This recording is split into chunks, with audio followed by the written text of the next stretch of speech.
I wasn't supposed to be anywhere near the mountains for at least another month. My travel schedule was packed: 2 conferences, 3 client meetings, and an overseas trip that was supposed to keep me away until midsummer. But when the biggest client canceled at the last minute, I found myself with 3 unexpected weeks of freedom.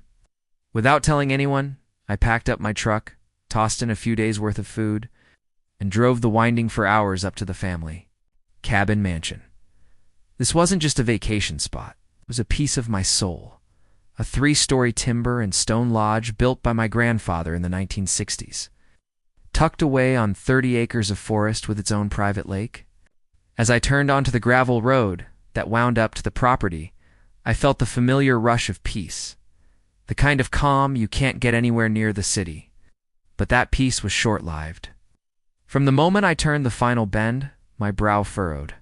The front gate, a heavy retirement piece that I always kept locked, stood wide open. That was strange enough to make my stomach tighten, but as I rolled closer, I saw something worse. Light spilling from the windows.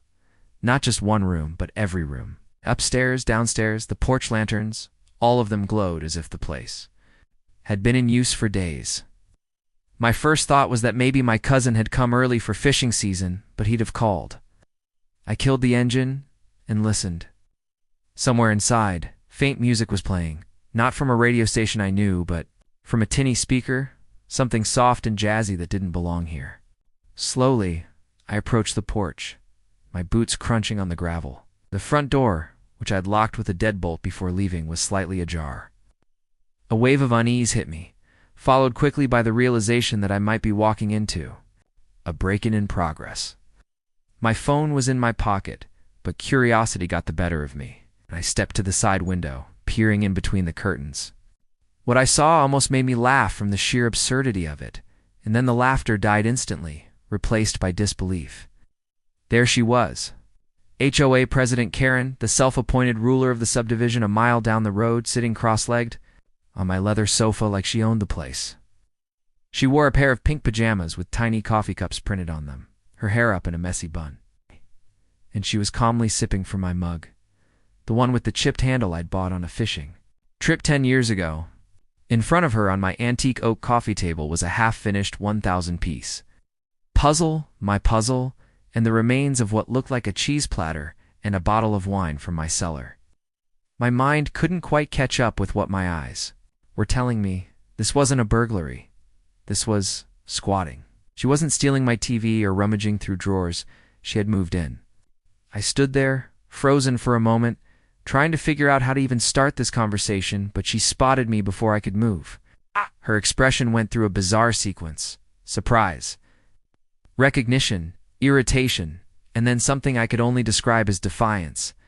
Instead of leaping up in embarrassment or trying to explain herself, she put her mug down with deliberate care, pulled her phone from the cushion beside her, and started dialing. I couldn't hear her words clearly through the glass, but I caught enough. Yes. Hello.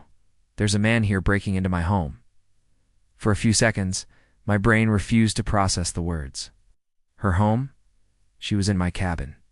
My name was on the deed.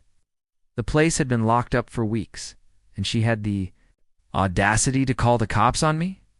I knocked on the glass sharply, trying to get her attention. But she turned her back and walked toward the kitchen, still talking into the phone. My pulse quickened, not from fear, but from a kind of simmering fury I'd never felt before. I stepped onto the porch, pushed the door open, and called her name.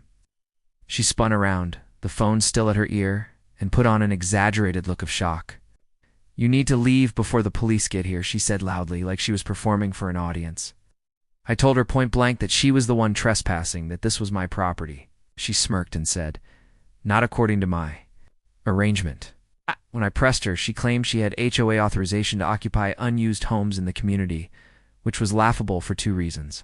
1, my home wasn't in the HOA jurisdiction, and 2, there is no such thing. As HOA squatters' rights, I could feel my hands trembling, not from intimidation, but from trying to hold back the urge to toss her out on the spot. But before I could say more, I heard sirens in the distance, getting closer. She gave me a smug little smile and said, "They'll sort this out." And in that moment, I realized the full extent of her arrogance. She truly believed she could steal my home. Twist the story and have me removed from my own property. The deputies arrived in less than 10 minutes. Their cruiser tires crunching over the gravel as the sun dipped lower, casting long shadows across the porch. Karen practically skipped down the steps to greet them, clutching her phone like it was evidence of some great crime. I stayed where I was in the doorway, my arms folded, watching the performance unfold. From the way she launched into her story, all wide-eyed outrage and trembling hands, you'd think she'd caught me breaking in with a crowbar. She told them she had been renting the place from a friend and had returned home to find a strange man inside. She gestured at me like I was some kind of prowler, adding a dramatic, "I don't feel safe, officers." The taller deputy, a man in his 50s with a sun-beaten face, glanced up at me, then back at her. "Do you have any proof of this rental?" he asked. That's when the cracks began to show. Karen stammered something about a verbal agreement and community housing rules, which didn't make a lick of sense. I stepped forward, pulling my wallet from my back pocket and producing my driver's license. Then I walked to my truck, retrieved the manila folder I keep in the glove compartment, and handed over my property deed, notarized and very clearly bearing my name. But the real nail in the coffin came when I unlocked my phone and pulled up footage from the gate security camera, video of Karen 2 weeks ago hauling 3 suitcases, a stack of grocery bags, and a box of wine into the cabin. I let the video play in silence, the only sound the faint chirp of evening crickets. The deputy's expression shifted from professional neutrality to a kind of slow-building irritation. The shorter deputy, a younger guy with sharp eyes, finally turned to her and said, "Ma'am, you understand this is trespassing, right? You've been staying here without permission." She tried one last angle, crossing her arms and insisting. The HOA had the right to secure and occupy vacant properties for safety and upkeep. The older deputy let out a short, humorless laugh. "This isn't HOA property, and even if it was, that's not a thing." When she realized that tide had turned, she switched tactics, her voice softening, her eyes darting toward me like maybe I'd take pity on her. But I'd spent the last 20 minutes looking at my living room in disarray, my wine rack picked over, my pantry shelves half empty, and I wasn't feeling generous. The deputies escorted her up the driveway to her own car, which I now noticed was parked just out of view behind a row of pine trees.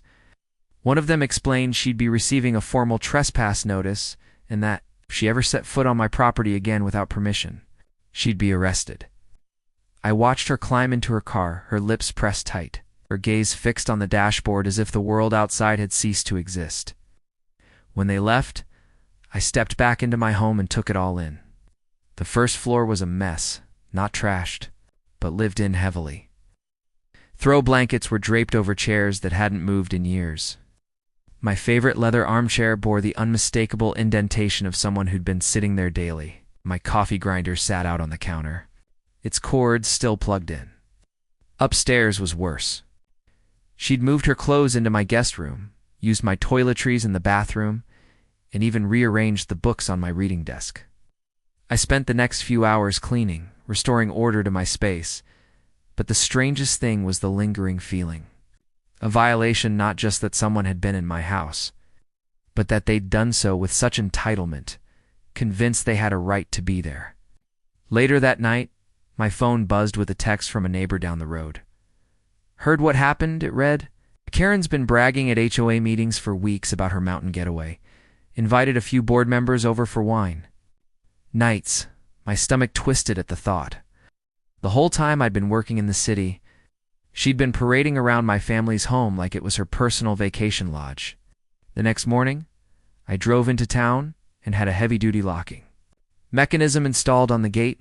It's one that required both a key and a digital code, something no master key from the HOA could bypass. From then on, every trip up the mountain was preceded by the satisfying clunk of that gate swinging shut behind me. And as for Karen, I still see her now and then at the general store or the post office.